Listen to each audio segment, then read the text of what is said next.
Ambane wewe chinaona wewe mbana rumba gezere mbane wewe. Chando 27 verse 1 inoti uyo asharisa mvura afanana neageza saka atsunya arwa mudhara. Mbana unorwara mbana ufamba ndinowa chibhogo mbana ndaune ufende gugu mbana wewe bana unogeza. Awu ndotorwara hako mudhara iwe pasimvera pachipfuwa ngechimupudzi uri mupudzi ere mudhara unogazara mvere pachipfuwa chese ichi. Ambane wewe shaya matama anenge dumbo remunguso. Hauputseka mana mudhara chidumbu chakazara mamadostas kuti chidumbu chakadai so chakazara madostas bullshit. Mbana kuwonda munike gatsanga gari mvura wazinzwa zidzoro rakazara zitenya rakazara mvura wazinzwa.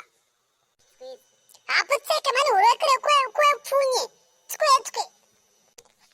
Ambane babano manu matama ane dumbo redzetse dzata noiziya dzata roti sati.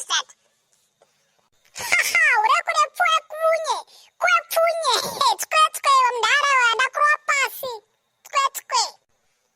Kambana kanopenga kanongopesa nzakumbo ungati mosquito. Pana kuita kamosquito kudaro. Cha.